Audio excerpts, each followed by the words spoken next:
Well, Geetanjali is back online. Um, I successfully uploaded the first video. I'm going to try and record some more. She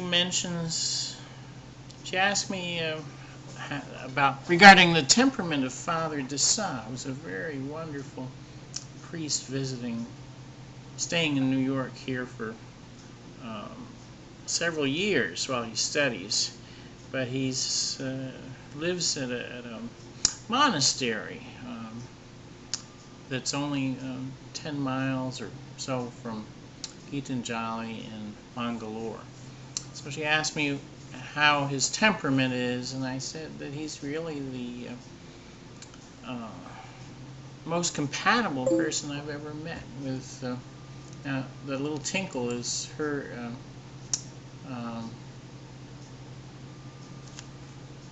typing back to me, and she was saying that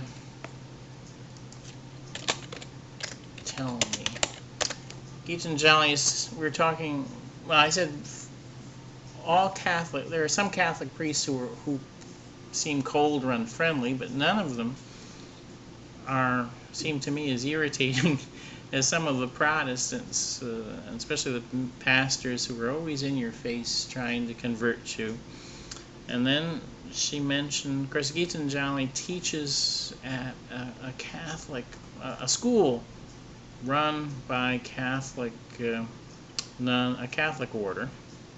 And she mentioned that sometimes the nuns approach a girl who might have been saying the rosary and ask her if she feels a calling. And I asked her,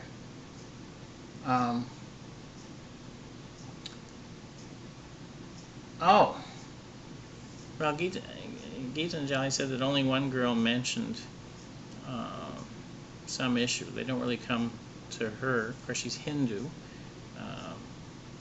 but the school seems very tolerant in Mangalore. They're near Bangalore. Geetanjali said that I asked what the girl shares with her, and she said that in the dormitory the beds have to be far apart, even if a student desires to be near a cooler part or a fan or what have you. I guess there's a fan in the middle of the room. Well, it's understandable that they want to maintain some form of modesty, prevent certain kinds of activity. Anyway, sometimes I want to disillusion Geetanjali and tell her that I'm just an ordinary person with many flaws, and then other times it seems to me that somehow she needs to idolize me or put me on a pedestal or have someone serve that function. We have all discussed my coming there at some point with Father Dessau to visit her. I have no personal desire to travel any place. I'm happy where I am, and I'm happy with internet contact. But she's so devoted, and the hostelites, those who live in the hostel, she says, cannot hold one another's hands or indulge in physical touch. These girls are between 16 and 21. You see, one has to understand. Yes, this is a custom in South India. One has to understand that in South India, especially the neighboring Tamil Nadu and Chennai, as I've seen from videos, why it's the custom for boys to be very affectionate with other boys without it becoming homosexual. And I guess girls are very affectionate. Of course, in this country, in America, we see women kissing in a platonic way, or holding hands, or making physical contact. Um,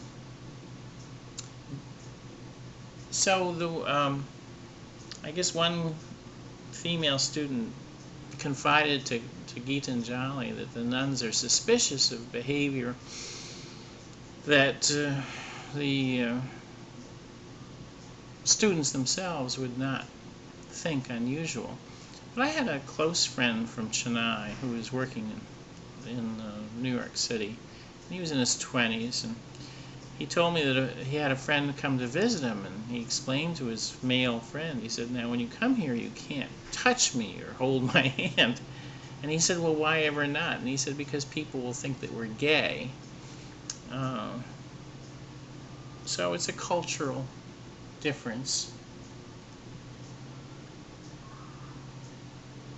So Geetanjali is just explaining to me how the nuns seem to... the student told Geetanjali that the nuns... well, I'm not going to say that. I guess there's just a misunderstanding between the nuns and the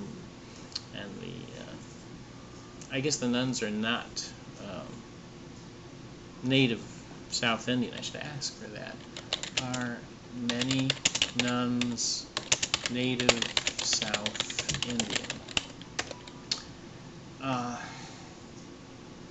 But I do find many nuns unusual. Well, Geetanjali feels that some of the nuns are devoid of the power of love and grace, but what you have to understand, see, Geetanjali doesn't understand, perhaps in the same way that I can, that, she's married, she has a husband, she has